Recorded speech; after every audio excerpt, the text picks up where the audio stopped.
So welcome to the Q&A sessions.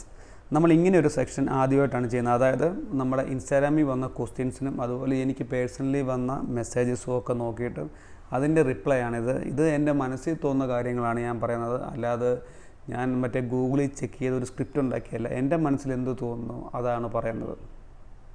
അപ്പോൾ നമുക്ക് തുടങ്ങാം. ഒന്നാമത്തെ ക്വസ്റ്റ്യൻ ഇതാണ്: ഒരേ സെയിം വർക്കൗട്ട് ചെയ്യുന്നതാണോ നല്ലത് അതോ മാറി മാറി ചെയ്യുന്നതാണോ നല്ലത്?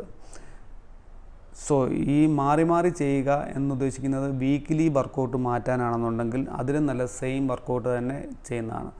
നിങ്ങൾ ഒരേ വർക്കൗട്ട് തന്നെ മിനിമം ഒരു 1 മന്ത് അല്ലെങ്കിൽ ഒരു 3 മന്ത്സെങ്കിലും ഫോളോ ചെയ്യുന്നതായിരിക്കും ഏറ്റവും നല്ലത്. പ്രത്യേകിച്ച് നിങ്ങളൊരു ബിഗിനറോ ഇൻ്റർമീഡിയറ്റ് ഒക്കെ ഉള്ള ആളുകളാണെങ്കിൽ. കാരണം നമ്മളൊരു വർക്കൗട്ടിൻ്റെ ഫോം ആൻഡ് ടെക്നിക്ക് എത്ര ഇതാണെന്ന് പറഞ്ഞാലും പഠിച്ചു വരണമെങ്കിൽ മിനിമം ഒരു 1 മന്ത് ടു 2 മന്ത് എടുക്കും. അപ്പോൾ നമ്മൾ എപ്പോഴും വർക്കൗട്ട് മാറ്റി ഈ യൂട്യൂബിലും ഇൻസ്റ്റാഗ്രാമിലും ഒക്കെ വീഡിയോ കണ്ട് എപ്പോഴും നമ്മൾ വർക്കൗട്ട് മാറ്റിക്കൊണ്ടിരുന്ന നമുക്ക് ആ വർക്കൗട്ടിൻ്റെ പോസ്ചർ ഒന്നാമത്തെ കാര്യം മനസ്സിലാക്കാൻ പറ്റത്തില്ല. രണ്ടാമത്തെ കാര്യം, നമുക്ക് ആ വർക്കൗട്ട് ചെയ്യുമ്പോൾ പ്രോഗ്രസീവ് ഓവർലോഡ് കൊടുക്കാനും പറ്റത്തില്ല. സോ ഞാൻ എപ്പോഴും ആളുകളോട് പറയുന്നത് ഒരേ വർക്കൗട്ടിൽ തന്നെ സ്റ്റിക്ക് ഓൺ ചെയ്ത് 3 മന്ത്സ് ടു 6 മന്ത്സ് വരെ കണ്ടിന്യൂ ചെയ്യുക. എന്നിട്ട് ആ വർക്കൗട്ട് പാറ്റേണിലെ മാക്സിമം പ്രോഗ്രസീവ് ഓവർലോഡ് എടുത്ത് അതിലെ മാക്സിമം പ്രയോജനം നിങ്ങൾ കണ്ടെത്തിയതിന് ശേഷം മാത്രം വർക്കൗട്ട് പാറ്റേൺ മാറ്റുക. ഇനി നിങ്ങളൊരു അഡ്വാൻസ്ഡ് അത്ലറ്റ്സ് ആണെങ്കിൽ തന്നെ വർക്കൗട്ട് മാറ്റേണ്ട ആവശ്യമില്ല. നിങ്ങൾക്ക് റെപ്സും അതുപോലെ എന്തായിരുന്നു സൂപ്പർ സെറ്റൂടെ നിങ്ങൾക്ക് ആഡ് ചെയ്ത് ചെയ്യുവാണെങ്കിൽ തന്നെ നിങ്ങൾക്ക് നല്ല സെയിം റിസൾട്ട് കിട്ടും. എപ്പോഴും വർക്കൗട്ട് മാറ്റുക എന്നത്, പ്രത്യേകിച്ച് ഇൻസ്റ്റാഗ്രാമിലും യൂട്യൂബ് ഒക്കെ കണ്ട് വർക്കൗട്ട് മാറ്റുക എന്നത് that is not a good idea. അത് എൻ്റെ പേഴ്സണലി ഉള്ള അഭിപ്രായമാണ്. പലർക്കും പല അഭിപ്രായങ്ങളാണ്. പക്ഷേ എൻ്റെ അഭിപ്രായത്തിൽ that is not a good idea. Even ഞാൻ കഴിഞ്ഞ 1 ഇയറായിട്ട് ഓൾമോസ്റ്റ് സെയിം വർക്കൗട്ടാണ് ചെയ്യുന്നത്. നിങ്ങൾക്ക് എൻ്റെ ട്രാൻസ്ഫോർമേഷൻ നോക്കിയാൽ തന്നെ കാണാം. 1 ഇയറിനുള്ളിൽ ഞാൻ 2 മുതൽ 3 ട്രാൻസ്ഫോർമേഷൻ വരെ എൻ്റെ ബോഡിയെ തന്നെ നടത്തുന്നുണ്ട്. സോ വർക്കൗട്ടിൽ ഒരുപാട് വേരിയേഷൻ വരുത്തണമെന്നില്ല നമുക്ക് ബോഡി ചേഞ്ച് ആക്കാൻ. അത് നമ്മൾ ഡയറ്റിൽ അങ്ങോട്ടും ഇങ്ങോട്ടും ചെറിയ മാറ്റങ്ങൾ വരുത്തിയാൽ മതി. ഓക്കെ, അടുത്ത ക്വസ്റ്റ്യൻ ഇതാണ്: can you explain about intermediate fasting? Intermediate fasting എന്തറിയാനും, നമ്മൾ 16 അവേഴ്സ് ഒന്നും കഴിക്കാതിരിക്കുന്നു, പിന്നെ ഒരു 8 അവേഴ്സ്, അതായത് 24/8 അവേഴ്സിൽ നമ്മൾ എന്തെങ്കിലും കഴിക്കുന്നു. അതായത് കുറച്ച് സമയം നമ്മൾ ഒന്നും കഴിക്കാതിരിക്കുന്നു, ആ ഒരു 8 അവേഴ്സ് മാത്രം നമ്മൾ എന്തെങ്കിലും ഫുഡ് കഴിക്കുന്നു. ആക്ച്വലി ഈ നല്ലപോലെ ഫിറ്റ്നസ് ശ്രദ്ധിക്കുന്ന ആൾക്കാരില്ലെങ്കിൽ, നല്ല രീതിയിൽ ഹാർഡ് വർക്ക്, നല്ല ഹാർഡായിട്ടുള്ള എക്സസൈസ്, സ്പോർട്സ് ആക്ടിവിറ്റി ചെയ്യുന്ന ആളുകൾക്ക് ഇൻ്റർമീഡിയൻറ്റ് ഫാസ്റ്റിങ് ഞാൻ അത്രയ്ക്ക് പറയാറില്ല. കാരണം ഒരേ സമയത്ത് വലിയൊരു ക്വാണ്ടിറ്റിയിലുള്ള ഫുഡ് കൊടുക്കുന്നത് തന്നെ നമുക്ക് ഡൈജസ്റ്റീവ് സിസ്റ്റത്തിന് അത്രയും ഡൈജഷൻ ചെയ്യാനുള്ള കപ്പാസിറ്റി ഉണ്ടോ എന്ന് നോക്കിയിട്ട് വേണം ചെയ്യാൻ. അതിലും നല്ലത് സ്മോൾ മീൽസായിട്ട് കൊടുക്കുന്നതായിരിക്കും. അങ്ങനെ ആകുമ്പോൾ എന്താ പറയുക, നമുക്ക് ഈ ഡൈജസ്റ്റീവ് സിസ്റ്റത്തിന് അത്രയും ഡിസ്റ്റർബൻസ് വരത്തില്ല. പിന്നെ ഈ എല്ലാവരുടെയും ബോഡി ഒരുപോലെ ആയിരിക്കണമെന്നില്ല. സോ ഓരോരുത്തരുടെ കേസുകൾ വെച്ച് നമുക്ക് അങ്ങോട്ടും ഇങ്ങോട്ടും മാറ്റം വരാം. രണ്ടാമത്തെ കാര്യം, ഞാൻ യൂഷ്വലി ഒരു 35 ഏജ് കഴിഞ്ഞതിന് ശേഷം ഞാൻ എൻ്റെ ഡയറ്റിൽ ഒരു 12 അവേഴ്സ് ഫാസ്റ്റിംഗ് വിൻഡോ എന്ന് പറഞ്ഞൊരു സംഭവം വെച്ചിട്ടുണ്ട്. അതായത് വൈകിട്ട് 6 മണിക്ക് കഴിച്ചാൽ പിന്നെ ഒരു 12 മണിക്കൂർ കഴിഞ്ഞതിന് ശേഷം മിക്കവാറും പിന്നെ ഞാൻ അടുത്ത ഫുഡ് കഴിക്കും. അപ്പോൾ 16 മണിക്കൂർ fasting window that is not a good idea. So 12 hours fasting window is okay. അഥവാ നിങ്ങൾക്ക് ഫാസ്റ്റിംഗ് നോക്കണമെന്നുണ്ടെങ്കിൽ സൺഡേയ്സിൽ, നിങ്ങൾക്ക് വർക്കൗട്ട് ഇല്ലാത്ത ദിവസങ്ങളിൽ ഈ പറയുന്ന 16 അവേഴ്സ് ഫാസ്റ്റിംഗ് നിങ്ങൾക്ക് ട്രൈ ചെയ്യാം. അല്ലാതെ നല്ല രീതിയിൽ വർക്കൗട്ട് ചെയ്യുന്ന ആളുകൾക്ക് ഞാൻ അത്രയ്ക്ക് ഫാസ്റ്റിംഗ് പറയാറില്ല. പക്ഷേ നിങ്ങൾ അധികം ഹാർഡ് വർക്കൊന്നുമില്ല, ഒരു സെഡൻറ്ററി ലൈഫ് സ്റ്റൈലുള്ള ആളാണ്, ഇടയ്ക്ക് മാത്രം ഒരു 4 to 5 days ഒക്കെ ജിമ്മിൽ പോകുന്നുള്ളെങ്കിൽ you can take intermediate fasting, no problem. Second question ഇതാണ്: is that possible to build abs while training them on a calorie deficit? If yes then explain how. So നമുക്ക് ആപ്സിന് മാത്രം വർക്കൗട്ട് ചെയ്തുകൊണ്ട് calorie ഡെഫിസിറ്റിൽ നിർത്തിക്കൊണ്ട് നമുക്ക് 6 പാക്ക് അല്ലെങ്കിൽ apps തെളിയിക്കാമെന്നാണ് ആളുദ്ദേശിച്ചതെന്നാണ് എനിക്ക് തോന്നുന്നത്.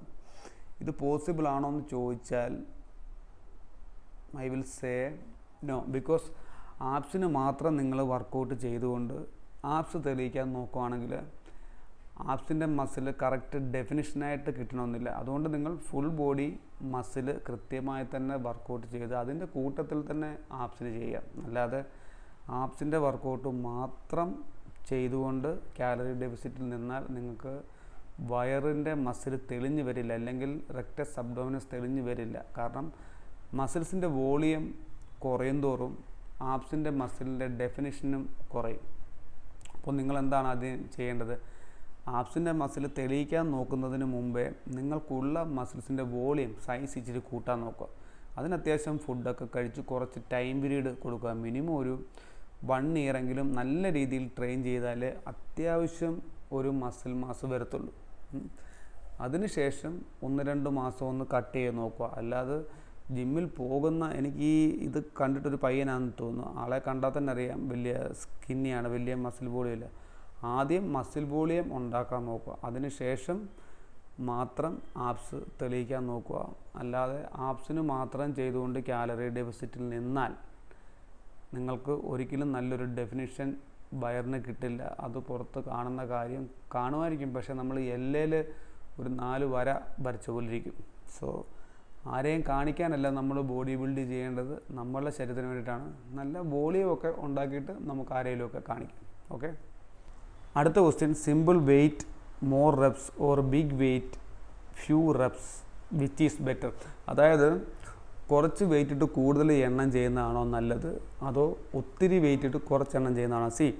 അത് നിങ്ങളുടെ ഗോളിന് അനുസരിച്ചാണ് പ്രധാനപ്പെട്ട ആയിട്ടും നമ്മളത് ഡിസൈഡ് ചെയ്യുന്നത്. ഒന്നാമത്തെ കാര്യം, ഈ 15 to 20 റെപ്പറ്റീഷനാണ് മാക്സിമം. അല്ലാതെ മോർ റെപ്പെന്ന് എത്രയാണ് ഉദ്ദേശിക്കുന്നതെന്ന് നിങ്ങൾ അതിനകത്ത് മെൻഷൻ ചെയ്തിരുന്നെങ്കിൽ കുറച്ചുകൂടെ നല്ലതായിരുന്നു. രണ്ടാമത്തെ കാര്യം, മോർ വെയ്റ്റ് ഫ്യൂ റെപ്സ് എന്ന് പറയുന്നത് നമ്മൾ സ്ട്രെങ്ത് ട്രെയിനിങ് ആണ്. അതായത് സ്ട്രെങ്ത് ബിൽഡ് ചെയ്യാനും അതുപോലെ തന്നെ നമ്മുടെ ഹൈപ്പർട്രോഫിക്കും അത് ഹെൽപ്പ് ചെയ്യും.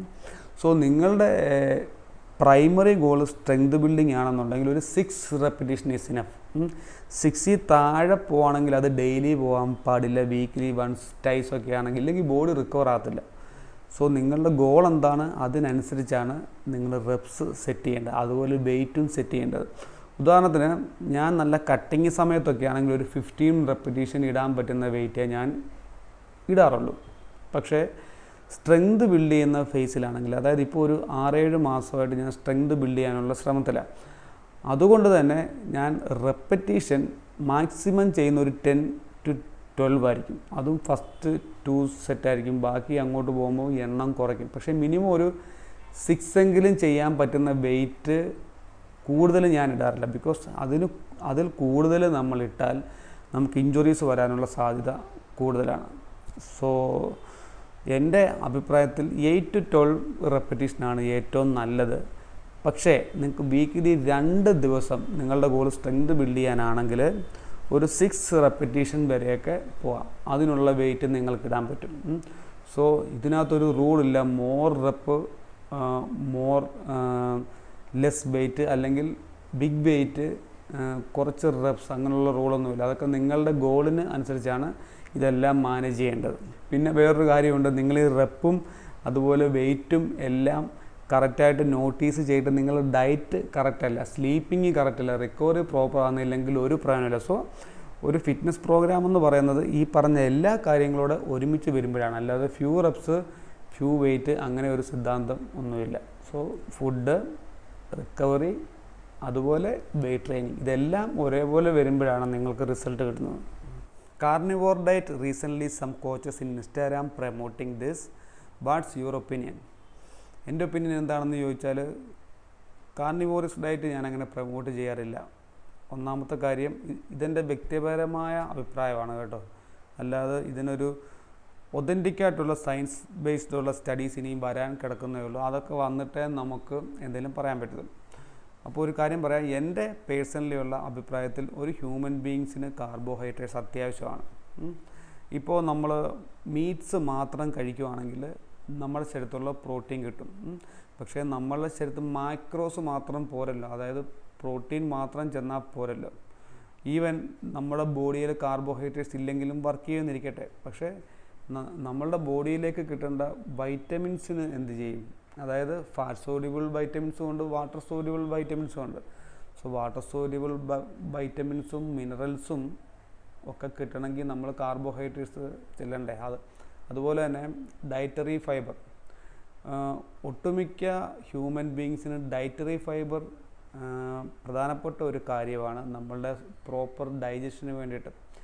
അപ്പോൾ കാട്ടിലെ പുലികളൊക്കെ തിന്നുമെന്ന് ചോദിച്ചു കഴിഞ്ഞാൽ ആ ഒരു ഡൈജസ്റ്റീവ് സിസ്റ്റം അല്ല നമുക്ക് ഹ്യൂമൻ ബീങ്സിന് വർഷങ്ങളായിട്ട് ഇവല്യൂഷൻ്റെ ഫലമായിട്ട് വന്നിരിക്കുന്നത്. ഉദാഹരണത്തിന് ഇപ്പോൾ പശുക്കൾക്കും അതുപോലെയുള്ള മൃഗങ്ങൾക്കുമൊക്കെ ആറ്റിലെ വെള്ളം ഇല്ലെങ്കിൽ ഒരു കുളത്തിലെ വെള്ളം കുടിച്ചാൽ അവർക്കത് ഡൈജഷൻ ആക്കിയിട്ടങ്ങ് പോകും, അവർക്ക് ആരോഗ്യ പ്രശ്നങ്ങളുണ്ടാവില്ല. പക്ഷേ ഏതെങ്കിലും ഒരു ഹ്യൂമൻ ബീങ് ഡയറക്റ്റ് ഒരു കുളത്തിൽ നിന്ന്, കാട്ടിലെ കുളത്തിൽ നിന്നോ അങ്ങനെയുള്ള റിവറിൽ നിന്നോ ഒന്ന് വെള്ളം കുടിച്ച് നോക്കട്ടെ, അദ്ദേഹത്തിന് എന്തെങ്കിലും അസുഖം വരും. സോ പറഞ്ഞു വന്നത് നമ്മുടെ ഈ വർഷങ്ങളെടുത്ത ഇവല്യൂഷൻ്റെ ഫലമായിട്ട് ഇപ്പോൾ പ്രസൻ്റ്ലി നമുക്ക് കാർബോഹൈഡ്രേറ്റ്സ് വേണം, അതിലെ ഡയറ്ററി ഫൈബർ വേണം, അതിലെ വൈറ്റമിൻസും മിനറൽസും വേണം. ഇല്ലെങ്കിൽ നമുക്ക് പല ആരോഗ്യ പ്രശ്നങ്ങളുണ്ടാകും. അതുപോലെ നമ്മുടെ ബ്രെയിൻ ഫങ്ഷനൊക്കെ, അതുപോലെ നമ്മുടെ എനർജിക്കൊക്കെ കാർബോഹൈഡ്രേറ്റ്സ് അത്യാവശ്യമാണ്. സോ കാർണിവോറസ് ഡയറ്റ് നോക്കുന്നവർ നോക്കട്ടെ. പിന്നെ വേറൊരു കാര്യം, ഇങ്ങനെയുള്ള ഡയറ്റ് പ്രൊമോട്ട് ചെയ്യുന്ന ആളുകൾ ഞാൻ നോക്കിയിട്ടുണ്ട്, എല്ലാവർക്കും ഒരു 30 വയസ്സ് താഴെയുള്ളവരാണ്. സോ ഒരു 25 അല്ലെങ്കിൽ ഒരു 30 വയസ്സ് വരെയൊക്കെ നമുക്ക് ഭയങ്കര കോൺഫിഡൻസ് ആയിരിക്കും.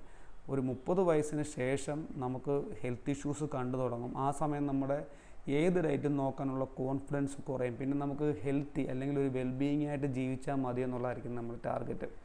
സോ ആ സമയത്ത് കോൺഫിഡൻസ് കൊണ്ട് നമുക്ക് പലതും തോന്നും.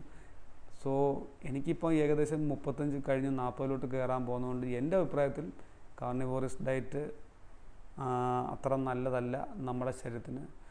നമുക്ക് മിക്സ്ഡ് ആയിട്ടുള്ള പ്രോപ്പർ ഡയറ്റ് തന്നെ, അതായത് കാർബോഹൈഡ്രേറ്റ്സും ഫാറ്റും പ്രോട്ടീനും ഉള്ള ഡയറ്റാണ് ഏറ്റവും നല്ലത്. സം ഹോം വർക്കൗട്ട് ടിപ്സ്, അതായത് ഹോം വർക്കൗട്ട് ടിപ്സ് ഞാൻ എന്ത് തരാനാണ്. ഇപ്പം നിങ്ങളുടെ കയ്യിലുള്ള എക്യുപ്മെൻറ്റ്സ് അടിസ്ഥാനമാക്കി ഒരു വർക്കൗട്ട് പ്ലാൻ സെറ്റ് ചെയ്യുക. ആ എത്ര വെയിറ്റ് ആണോ നിങ്ങളുടെ കയ്യിലുള്ളത് അതിന് അനുസരിച്ചുള്ള ഇൻറ്റൻസിറ്റി കൊടുക്കുക. അതുപോലെ സ്ട്രെയിറ്റ് സെറ്റ് ചെയ്യുന്നതിലും നല്ലത് ഹോം വർക്കൗട്ട് ആണെങ്കിൽ സൂപ്പർ സെറ്റ് ചെയ്യുന്നതായിരിക്കും. നിങ്ങളൊരു ഇൻ്റർമീഡിയറ്റ് ആളൊക്കെ ആണെങ്കിൽ, ബിഗിനർ ആണെങ്കിൽ സ്ട്രെയിറ്റ് സെറ്റ്, അതായത് ഒരു എക്സസൈസ് മാത്രം ചെയ്യുക ഒരു ടൈമിൽ. പക്ഷേ സൂപ്പർ സെറ്റ് എന്ന് പറഞ്ഞാൽ 2 എക്സസൈസ് റെസ്റ്റ് ഇല്ലാതെ ചെയ്യുന്നതിനാണ്. അപ്പോൾ നിങ്ങൾ ഹോം വർക്കൗട്ട് ചെയ്യുന്ന ഇൻ്റർമീഡിയറ്റ് ആൾ അല്ലെങ്കിൽ അഡ്വാൻസ്ഡ് അത്ലറ്റൊക്കെ ആണെങ്കിൽ 2 or 3 എക്സസൈസ് കമ്പൈൻ ചെയ്യുക. ബിഗിനർ ആണെന്നുണ്ടെങ്കിൽ ഒരു എക്സസൈസ് കറക്റ്റായിട്ട് പഠിച്ച് ചെയ്യുക. പക്ഷേ ഞാനെപ്പോഴും ഹോം വർക്കൗട്ട് ഞാൻ ആ കൊറോണ സമയത്തൊക്കെ കുറച്ച് ചെയ്തിട്ടുള്ളൂ. പക്ഷേ എനിക്ക് അത്രയ്ക്ക് എഫക്റ്റീവായിട്ട് തോന്നിയിട്ടില്ല. ബിക്കോസ് ഞാൻ ഒരുപാട് വെയിറ്റ് പുഷ് ചെയ്യാൻ ആഗ്രഹിക്കുന്ന ആളാണ്. അല്ലെങ്കിൽ ഞാൻ ഇത്ര വർഷമായിട്ട് ചെയ്തുകൊണ്ടിരിക്കുന്നതുകൊണ്ട് എനിക്കൊരു അറ്റ്മോസ്ഫിയർ ഒന്നും ഇല്ലാതെ വർക്കൗട്ട് ചെയ്യാൻ ഇച്ചിരി ബുദ്ധിമുട്ടാണ്. സോ ഞാൻ ഈ പറഞ്ഞതൊന്ന് ട്രൈ ചെയ്ത് നോക്കുക. സൂപ്പർ സെറ്റ് നിങ്ങളുടെ വർക്കൗട്ടിൽ ആഡ് ചെയ്യുക. ഏത് വർക്കൗട്ട് നിങ്ങൾ ഹോം വർക്കൗട്ടായാലും എന്തായിരുന്നു ഈ ഒരു വർക്കൗട്ടായാലും ശരി, ഏത് വർക്കൗട്ടായാലും മിനിമം ഒരു 1 month അതിൽ തന്നെ സ്റ്റിക്ക് ഓൺ ചെയ്യുക, അതിൽ മാസ്റ്റർ ആകുക. അതിനുശേഷം മാത്രം അടുത്ത വർക്കൗട്ടിലേക്ക് ചാടുക. അതേ സെയിം കാര്യം തന്നെയാണ് നമ്മൾ ഡയറ്റും. ഏതൊരു ഡയറ്റാണോ നമ്മൾ ഫോളോ ചെയ്യുന്നത് ആ ഡയറ്റ് തന്നെ നമ്മൾ മിനിമം 1 മാസമെങ്കിലും ഫോളോ ചെയ്യുക. അതിനുശേഷം മാത്രം നമ്മളുടെ ബോഡി ആ ഡയറ്റുമായിട്ട് അഡ്ജസ്റ്റ് ആയതിനു ശേഷം ആ ഡയറ്റ് മാറ്റി പരീക്ഷിക്കുക. 45 വയസ്സിന് മുകളിലുള്ള ഒരാൾക്ക് good workout plan, rest diet ഉണ്ട്, but no muscle growth. Why? 2 വർഷമായിട്ട് തുടരുന്നുണ്ട്. സോ ഇത് എന്തുകൊണ്ടാണെന്ന് കണ്ടുപിടിക്കണമെങ്കിൽ ഒരു 1 hour അല്ലെങ്കിൽ ഒരു 45 minutes എങ്കിലും നമ്മൾ തമ്മിൽ സംസാരിക്കണം, അല്ലെങ്കിൽ വേറൊരു ട്രെയിനറുമായിട്ട് സംസാരിക്കണം. ഇപ്പോൾ നിങ്ങൾ പെട്ടെന്ന് വെയിറ്റ് കുറച്ചിട്ടുള്ള ഒരാളാണെങ്കിൽ മസിൽ ഗ്രോത്ത് വരാൻ കുറച്ച് ടൈം എടുക്കും. അല്ലെങ്കിൽ തെറ്റായിട്ടുള്ള രീതിയിൽ ഡയറ്റ് നോക്കി വണ്ണം കുറച്ചിട്ടുള്ള ആളാണെങ്കിൽ കുറച്ച് ടൈം എടുക്കും നമുക്ക് മസിൽ ഗ്രോത്ത് വരാനായിട്ട്. അല്ലെങ്കിൽ നിങ്ങൾ പ്രോപ്പറായിട്ടുള്ള പ്രോഗ്രസീവ് ഓവർലോഡ് ചെയ്യുന്നില്ല വർക്കൗട്ടിൽ. കുറേ വെയിറ്റ് കൂടി ചെയ്യാമെന്ന് മാത്രമല്ല, നിങ്ങൾ ശരീരത്തിന് ആവശ്യമായിട്ടുള്ള ഇൻറ്റൻസിറ്റി, മസിൽ ഗ്രോത്തിനുള്ള ഇൻറ്റൻസിറ്റി കൊടുക്കുന്നില്ല. പിന്നെ ഡയറ്റ് പ്ലാനും റെസ്റ്റും ഒക്കെ ഉണ്ടെന്ന് നമ്മുടെ മനസ്സിൽ തോന്നുന്നതല്ലേ, ശരിക്കും ഇതൊക്കെ ഉണ്ടോയെന്ന് ഒന്ന് ഹരിച്ച് ഗുണിച്ച് നോക്കണം. മനസ്സിലായോ? അപ്പോൾ ഈ പറഞ്ഞ കാര്യത്തിൽ എന്തെങ്കിലും ആയിരിക്കും മിസ്റ്റേക്ക്. പിന്നെ ഒരു കാര്യമുണ്ട്, ഈ 45 ഒക്കെ കഴിഞ്ഞ് കഴിഞ്ഞാൽ നമ്മൾ ഇത്രയും നാൾ ചെയ്തത് അവിടെ നിൽക്കട്ടെ, ഇത്രയും നാളത്തെ ഹെൽത്ത് നമ്മൾ അച്ചീവ് ചെയ്ത ഹെൽത്ത് മെയിൻറ്റെയിൻ ചെയ്യാനാണ് ഫസ്റ്റ് ഗോൾ നമ്മൾ സെറ്റ് ചെയ്യേണ്ടത്. അല്ലാതെ 43-ാമത്തെ വയസ്സിൽ ഈ വർക്കൗട്ട് തുടങ്ങിയിട്ട് 45-ാമത്തെ വയസ്സിലൊരു ഹൈ മസിൽ വോളിയം ഉണ്ടാക്കാമെന്നുള്ള ഗോളെന്ന് പറയുന്നത് അത് നടക്കാൻ സാധ്യത കുറവുള്ളൊരു ഗോളാണ്.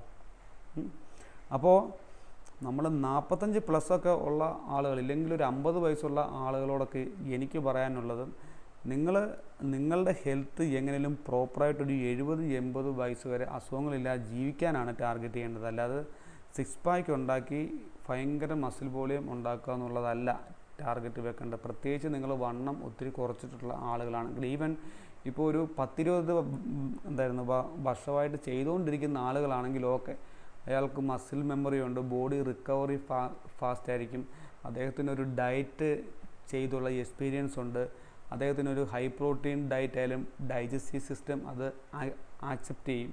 ഇങ്ങനെയുള്ള ഒരുപാട് കാര്യങ്ങൾ നോക്കിയിട്ടാണ് നമ്മളൊരു ഗോൾ സെറ്റ് ചെയ്യേണ്ടത്. അടുത്ത ക്വസ്റ്റ്യൻ ഇതാണ്: upper body lower body workout plan, how many workout for a muscle?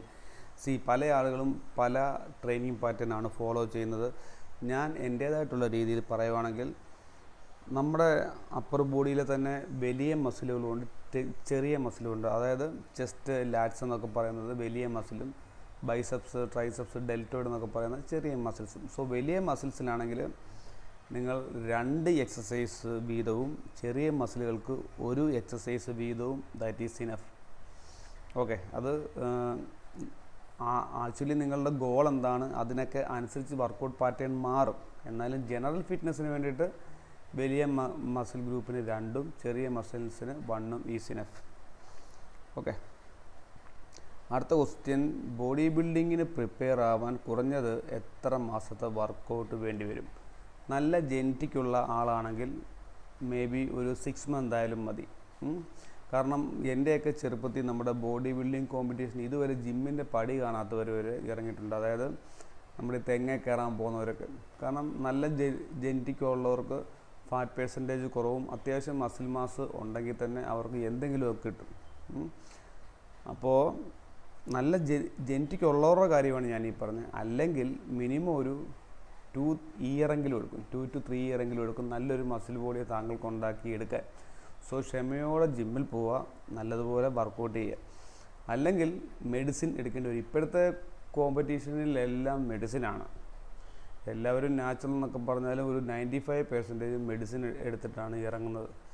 അതാണ് നമ്മുടെ ബോഡി ബിൽഡിംഗ് ഇത്രയും നശിക്കാനുള്ള പ്രധാനപ്പെട്ട കാര്യം. സോ മെഡിസിൻ എടുക്കുന്നവരാണെങ്കിൽ ഒരു 6 മാസം കൊണ്ടൊക്കെ ഒരു അത്യാവശ്യം ബോഡി വരും. പക്ഷേ അതൊന്നും സ്ഥിരമായിട്ട് നിലനിൽക്കില്ല. That will kill you. അല്ലെങ്കിൽ അത് നിങ്ങളുടെ ഹെൽത്തിനെ തന്നെ താറുമാറാക്കും. സോ അതിന് പോകണ്ട. നാച്ചുറൽ ബോഡി ബിൽഡിംഗ് ആണെങ്കിൽ കുറച്ച് ടൈം എടുത്താലും അന്ന് വർഷങ്ങളോളം നിൽക്കും.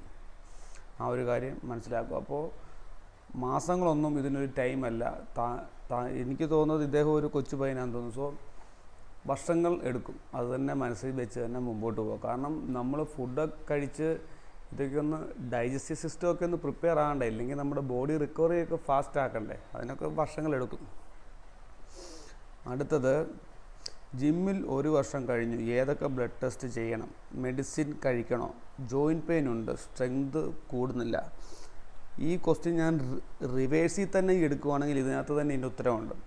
സ്ട്രെങ്ത് കൂടുന്നില്ല, അതിൻ്റെ അർത്ഥം താങ്കൾ പെട്ടെന്ന് വെയിറ്റ് കുറച്ച ഒരാളായിരിക്കും, അല്ലെങ്കിൽ കറക്റ്റായിട്ട് ന്യൂട്രീഷൻ പ്രോപ്പറായിട്ട് കഴിക്കാത്ത ഒരാളായിരിക്കും. ഇത് രണ്ടും ആണെന്നുണ്ടെങ്കിൽ അതിൻ്റെ വേറെ ട്രീറ്റ്മെൻറ്റുകളുണ്ട്. താങ്കളൊരു ഡോക്ടറെ കാണുന്നതായിരിക്കും ഏറ്റവും നല്ലത്. ഈ പെട്ടെന്ന് വെയിറ്റ് കുറയ്ക്കുക എന്നുള്ളത് ഹെൽത്തി അല്ല, അൺഹെൽത്തി ആണെന്നുള്ള കാര്യം നിങ്ങൾ മറക്കരുത്. ഇപ്പോൾ നമ്മുടെ ജിമ്മിൽ വരുന്ന ആളുകളോട് ഞാനതാണ് പറയുന്നത്, പെട്ടെന്ന് വെയിറ്റ് കുറയ്ക്കാൻ നോക്കരുത്. ഒരു 6 മന്ത്സെങ്കിലും മിനിമം ടൈം പീരീഡ് കൊടുക്കുക. പെട്ടെന്ന് കുറച്ചിട്ട് എന്ത് ചെയ്യാനാണ്? പിന്നെയും ബാക്കി ഭക്ഷണങ്ങൾ നമ്മൾ ജീവിക്കാൻ കിടക്കുമല്ലേ. ഈ പെട്ടെന്ന് വെയിറ്റ് കുറച്ചിട്ട് നമുക്ക് എന്താ ഇത്ര പ്രയോജനം? എന്നിട്ട് ഈ വെയിറ്റ് കുറച്ചതെല്ലാം മിനിമം ഒരു 2 മാസം കഴിയുമ്പോൾ വീണ്ടും പഴയതിനേക്കാൾ കൂടുതൽ വണ്ണം വെക്കും. ഇഷ്ടപ്പെട്ട ഫുഡൊക്കെ കഴിച്ച് കഴിയുമ്പോഴത്തേന് 2 മാസം പട്ടിണി കിടക്കും, ഉള്ള വെയിറ്റ് എല്ലാം കുറയും. നമ്മുടെ ജെനറ്റിക്കലി ഉള്ള അഡ്വാൻറ്റേജ് ആയിട്ടുള്ള മസിൽ മാസ് എല്ലാം കുറഞ്ഞു പോകും. അതിങ്ങോട്ട് കഴിഞ്ഞ് 1 മാസം ഫുഡ് കഴിക്കുമ്പോൾ വീണ്ടും പഴയതിനെക്കാട്ടി കൂടുതൽ വെയിറ്റ് വരും. ഇതിനകത്ത് എന്താണ് ഗുണമായിരിക്കുന്നത്? സോ വെയിറ്റ് പതുക്കെ കുറയ്ക്കുക. ഏതൊക്കെ ബ്ലഡ് ടെസ്റ്റ് ചെയ്യണമെന്ന് ചോദിച്ചാൽ സിമ്പിളായിട്ട് ഞാൻ പറയാം. നമ്മുടെ ക്രിയാറ്റിൻ ലെവൽ ചെക്ക് ചെയ്യാം. നമ്മുടെ liver function test, kidney function test, അതുപോലെ വൈറ്റമിൻ ഡി, നമ്മുടെ ലിപ്പിഡ് പ്രൊഫൈൽ, ഇതിപ്പോൾ എല്ലാം നമുക്ക് ടെസ്റ്റ് ചെയ്യാം. നമ്മുടെ നാട്ടിലൊക്കെ ആണെങ്കിൽ ഒരു പാക്കേജ് ഉണ്ട്, അതിനകത്ത് ഇതെല്ലാം വരുന്നുണ്ട്. ഓക്കെ, സോ ബെറ്റർ ഇങ്ങനത്തെ ചെറിയ പ്രോബ്ലംസ് ഉണ്ടെങ്കിൽ ആദ്യം ഒരു ഡോക്ടറെ കണ്ടിട്ട് കാര്യം പറയാം. ആൾ ഏതൊക്കെ ടെസ്റ്റ് ചെയ്യണമെന്ന് പറയും. ഓക്കെ, എന്തായാലും ഞാൻ പറയുന്നത് ഇതാണ്. ലിവർ, കിഡ്നി ഫങ്ഷൻ ടെസ്റ്റ് ചെയ്യുക, അതുപോലെ ക്രിയാറ്റിൻ ചെക്ക് ചെയ്യുക, നമ്മുടെ ബ്ലഡ് കൗണ്ട് ചെക്ക് ചെയ്യുക, അതുപോലെ നമ്മുടെ ഫാസ്റ്റിംഗ് ഗ്ലൂക്കോസ് ചെക്ക് ചെയ്യുക, പിന്നെ നമ്മുടെ ലിപ്പിഡ് പ്രൊഫൈൽ ചെക്ക് ചെയ്യുക. ഇതെല്ലാം ചെക്ക് ചെയ്യുക. അതുപോലെ നമുക്ക് വൈറ്റമിൻ ഡി കുറവാണെന്ന് നോക്കുക. വെയിൽ കൊള്ളാത്ത ആളാണെങ്കിൽ വൈറ്റമിൻ ടെസ്റ്റുകൾ ചെയ്യാം. ഏതൊക്കെ വൈറ്റമിൻ ആണ് നമുക്ക് കുറവെന്ന് അങ്ങനെ കണ്ടുപിടിക്കാം. ഇതെല്ലാം ചെക്ക് ചെയ്തിട്ട് ഡോക്ടറുടെ അടുത്ത് പോകാം. ഇല്ലെങ്കിൽ ഡോക്ടറുടെ അടുത്ത് ആദ്യം പോയിട്ട് കാര്യങ്ങൾ പറഞ്ഞിട്ട് ബ്ലഡ് ടെസ്റ്റ് ചെയ്യാം, താങ്കളുടെ ഓപ്ഷൻ പോലെ. സ്ട്രെങ്ത് കൂടുന്നില്ലെങ്കിൽ ഫുഡ് കറക്റ്റായിട്ട് കഴിക്കുന്നില്ലെന്നാണ് അതിൻ്റെ അർത്ഥം. അടുത്തത്, ബ്രോ എൻ്റെ ACL സർജറി കഴിഞ്ഞതാ, ഫുൾ ടയർ ആയിരുന്നു. എനിക്ക് പറ്റിയ എക്സസൈസിൻ്റെ ഒരു വീഡിയോ ഇടാമോ? ACL സർജറി കഴിഞ്ഞ ഒരാളെ ഞാനിപ്പം ട്രെയിൻ ചെയ്യുന്നുണ്ട്, PT, പേഴ്സണൽ ട്രെയിനിങ്. സോ അദ്ദേഹത്തിനെ ഞാൻ മുൻകൂട്ടി പ്ലാൻ ചെയ്തിട്ടല്ല വർക്കൗട്ടിന് കയറുന്നത്. കാരണം ഓരോ ആൾക്കാർക്കും ഓരോ പ്രോബ്ലങ്ങളായിരിക്കും. സർജറി കഴിഞ്ഞാലും ശരി, എല്ലാവർക്കും സെയിം പ്രോബ്ലം ആയിരിക്കണമെന്നില്ല. സോ അയാളുടെ ഇമ്പ്രൂവ്മെൻറ്റിനനുസരിച്ചാണ് ഞാൻ ഓരോ ദിവസവും വർക്കൗട്ട് പ്ലാൻ ചെയ്യുന്നത്. അല്ലാതെ ഞാൻ മുൻകൂട്ടി പ്രിപ്പയർ ചെയ്തിട്ടല്ല ആളെ വർക്കൗട്ട് ചെയ്യാൻ വേണ്ടി കയറുന്നത്. പിന്നെ പറയുന്നത്, എൻ്റെ ഒരു അഭിപ്രായത്തിൽ താങ്കളൊരു പേഴ്സണൽ ട്രെയിനറെ, അതായത് നമ്മളൊരു ഫിസിയോതെറാപ്പിസ്റ്റിന് പൈസ കൊടുത്തിട്ടൊരു മാസമെങ്കിലും പോയി കാണുമല്ലോ. അത് കഴിഞ്ഞിട്ട് ഒരു പേഴ്സണൽ ട്രെയിനറെ ഹയർ ചെയ്തിട്ട് ഒരു 2-3 മാസം പോകും. ഈ ഫിസിയോതെറാപ്പിയുടെ പകുതി പൈസ പോലും ആകത്തില്ല. അത് കഴിഞ്ഞതിന് ശേഷം തന്നെ ചെയ്യുന്നതായിരിക്കും ഏറ്റവും നല്ലത്. അല്ലാതെ ഒരു സ്പെസിഫിക് ആയിട്ടുള്ള വർക്കൗട്ട് പ്ലാൻ നമുക്ക് തരണമെന്നുണ്ടെങ്കിൽ നമ്മൾ തമ്മിലൊരു 1 hour ഇരുന്ന് സംസാരിച്ചാലേ പറ്റത്തുള്ളൂ. അല്ലാതെ ഒരു വർക്കൗട്ട് പ്ലാനും തരാൻ പറ്റത്തില്ല. ഓരോരുത്തരുടെ ബോഡിയും പല രീതിയിലാണ്. നമ്മൾ ഒരാൾക്ക് തരുന്ന വർക്കൗട്ട് സക്സസ് ആകുന്നത് വേറൊരാൾക്ക് ആകണമെന്നില്ല കേട്ടോ. അടുത്തത് വലിയൊരു മെസ്സേജാണ്. ഇത് ഞാൻ ചുരുക്കി വായിക്കാം. ഒരുപാട് വയറിന് ചെയ്തുകൊണ്ടിരുന്ന ഒരാളായിരുന്നു. ഇദ്ദേഹത്തിന് ബാക്ക് പെയിൻ തുടങ്ങി ബിക്കോസ് ഓഫ് ഓവർ വർക്കൗട്ട്. അതിൻ്റെ കൂടെ ആൾ ബൈക്ക് ഓടിക്കുന്നുണ്ട്. സോ ഇപ്പോൾ ഡോക്ടറെ കാണിച്ചപ്പോൾ ഡോക്ടർ പറഞ്ഞു ഡിസ്കിനൊന്നും പ്രോബ്ലം ഒന്നുമില്ല, കോർ സ്ട്രെങ്ത് വീക്കാണ്, അതൊന്ന് ഡെവലപ്പ് ആക്കുവാണെങ്കിൽ ഇത് കുറയും. അതുപോലെ ഇപ്പോൾ 5 to 6 ഡേയ്സോളം ആൾ ജിമ്മിൽ പോകുന്നുണ്ട്. എന്നിട്ടും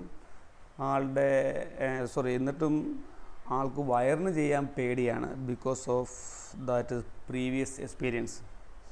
can you suggest some workout എന്നാണ് അദ്ദേഹം ചോദിക്കുന്നത്. ഇതാണ് ഞാൻ പറഞ്ഞത്, നമുക്ക് ഒരാളുടെ കറക്റ്റ് കണ്ടീഷൻ, ഈ ഒരു മെസ്സേജ് വായിച്ചുകൊണ്ട് മാത്രം എനിക്ക് താങ്കളുടെ കറക്റ്റ് കണ്ടീഷൻ എന്താണെന്ന് അറിയാൻ പറ്റില്ല. അതിന് നമ്മൾ തമ്മിലൊരു ഡയറക്റ്റ് കോൾ ഒരു 45 minutes എങ്കിലും സംസാരിച്ചാൽ താങ്കളുടെ മുഴുവൻ ഡീറ്റെയിൽ ഹിസ്റ്ററി എനിക്ക് കിട്ടത്തുള്ളൂ. എന്നിട്ടാണ് നമ്മളൊരു വർക്കൗട്ട് പ്ലാനും അതുപോലെ ന്യൂട്രീഷൻ പ്ലാനും വേണമല്ലോ, അത് രണ്ടും കൂടെ ഡിസൈൻ ചെയ്യുന്നത്. എന്തായാലും എനിക്ക് പറയാനുള്ളത്, കോർ സ്ട്രെങ്ത് ഡെവലപ്പ് ചെയ്യണമെങ്കിൽ ഇപ്പോൾ ബാക്ക് പെയിൻ ഉള്ളതുകൊണ്ട് തന്നെ കിടന്നുകൊണ്ടുള്ള വർക്കൗട്ടുകൾ ചെയ്യുക. അതായത് നമ്മുടെ ബോഡി വെയ്റ്റ് ബിയർ ചെയ്യാത്ത എക്സസൈസുകളുണ്ടല്ലോ, കിടന്നുകൊണ്ടുള്ള ക്രഞ്ചസ്, അതുപോലെ കിടന്നുകൊണ്ടുള്ള ലെഗ് റേസ്, 2 കാലൂടെ ഒരുമിച്ച് പോക്കണ്ട, സിംഗിൾ ലെഗ് റേസ് വേണമെങ്കിൽ നമുക്ക് ചെയ്യാം. ഇതെല്ലാം ചെയ്യുമ്പം ഒരു കാര്യം പ്രത്യേകം ശ്രദ്ധിക്കുക, ഈ നമ്മളുടെ വയറിൻ്റെ മസിൽ കോർ റീജിയൻ ടൈറ്റ് ആക്കി വെച്ചിട്ടേ ചെയ്യാവൂ. അതുപോലെ നമ്മുടെ സ്പൈനിൻ്റെ അവിടെ ഗ്യാപ്പ് കാണാതെ, എന്ന് വെച്ചാൽ നമ്മൾ തറയിൽ കിടക്കുമ്പോൾ ചെറിയൊരു ഗ്യാപ്പ് കാണുമല്ലോ, അതില്ലാതെ സ്പൈൻ കറക്റ്റ് ന്യൂട്രലായിട്ട് ഫ്ലോറുമായിട്ട് ടച്ച് ചെയ്ത് കിടക്കുകയാണെങ്കിൽ നമുക്ക് പെട്ടെന്ന് തന്നെ കോർ മസിൽസിൻ്റെ സ്ട്രെങ്ത് എൻഗേജ്മെൻറ്റ് കൂട്ടാൻ പറ്റും. അതുപോലെ ഏതൊരു വർക്കൗട്ട് ചെയ്യുമ്പോഴും നമ്മളുടെ വയറ് ടൈറ്റ് ആക്കിയ, അതായത് കോർ മസിൽസ് എൻഗേജ് ചെയ്ത് പിടിച്ചിട്ട് ചെയ്താലും കോർ സ്ട്രെങ്ത് പെട്ടെന്ന് കൂടും, ബാക്ക് പെയിൻ പെട്ടെന്ന് കുറയും.